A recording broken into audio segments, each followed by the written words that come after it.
This is a quick story about a D&D adventure that made my group laugh so much. The DM didn't intend for his campaign setting to be so funny, but somehow it turned out to be mostly hilarious.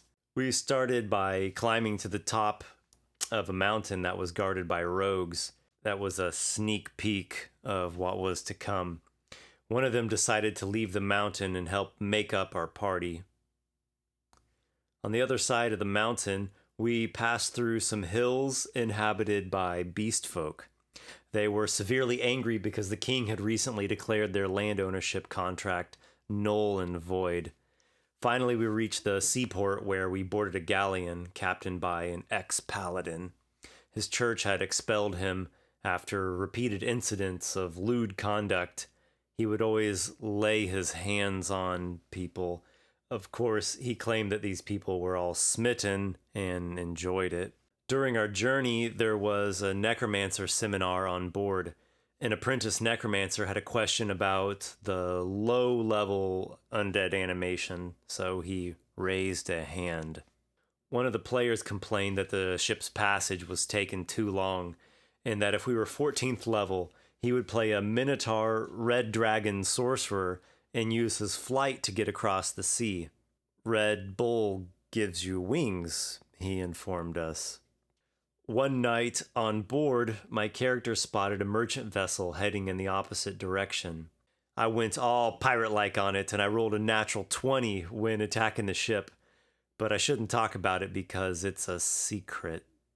The party eventually reached the island of the Illithid Prince, where we entered into a great cave. Its entrance was guarded by a huge black dragon that attacked us with its acid breath. We barely made our reflux save. We reached the Illithid Prince's underground castle, where his family was having a feast. The Illithid mother screamed at her children, "Stop playing with your food!" I guess some people just don't like theater of the mind. Even worse, the Illithid arcanist was making out with a pastry. He was a pyromancer. They also had a group of orc bards performing for them. It was an orchestra. At that moment, we sprang our ambush attack. Let me tell you a joke. Our party's 3 monks took on the orcs by standing in a row. That's the punchline.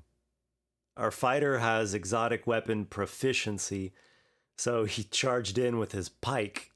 The Illithid Prince unleashed a group of wereboars on us. Our cleric cast silence on them. They were disgruntled by that. My character, Elf Ranger, cast Fog Cloud. After that, all the enemy's attacks missed. I shouted at the Illithid Prince, "You are the one who contracted the squad that cut down the forest using daggers. You will pay for the deforestation." I then proceeded to shoot him with about a dozen arrows as I yelled at him. I think I got my point across. After the battle, we sorted through the treasure in the Illithid Prince's castle.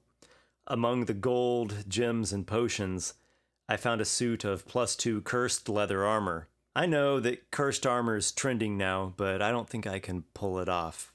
And so concluded our adventure. We all gained a level afterward, and I tried to convince my party members to pick proficiency in acrobatics and athletics, but they refused. I guess some relationships just don't work out.